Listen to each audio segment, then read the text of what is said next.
عد العرب فشل مرة تنضرب ويتقاوى عليها، وخصوصا ممن يدعون أنهم صحابة وليس عصابة. هكذا مجازاة الصحبة فعلوا ما فعلوا بعد شهادة النبي صلى الله عليه وآله، وقد ظلموا الزهراء عليه السلام التي هي بنت نبيهم.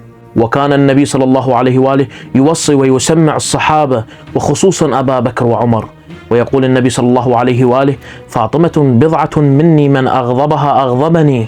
وقال صلى الله عليه وآله: فاطمة بضعة مني يريبني ما أرابها ويؤذيني ما آذاها.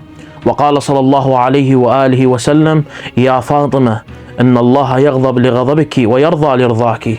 وروي عن عائشة أنها قالت: ما رأيت أحدا أشبه حديثا وكلاما برسول الله صلى الله عليه وآله من فاطمة، وكانت إذا دخلت عليه قام إليها فقبلها وأجلسها في مجلسه. وكان النبي صلى الله عليه وآله إذا دخل عليها قامت من مجلسها فقبلته وأجلسته في مجلسها. وروي أن عائشة سئلت: أي الناس كان أحب إلى رسول الله صلى الله عليه وآله؟ قالت: فاطمة. قيل: ومن الرجال؟ قالت: زوجها. وعن بريدة قال: كان أحب النساء إلى رسول الله صلى الله عليه وآله فاطمة، ومن الرجال علي عليه السلام.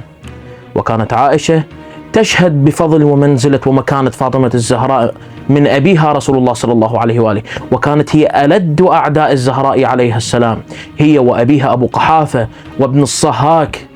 البعض سمعوا ترى ضلع زهرتنا عزيز، وحاش نجامل دافع الباب. والله كل من يدافع عنهم نقول له: وأن رغم أنفك وأنف أبيك يا ناصبي.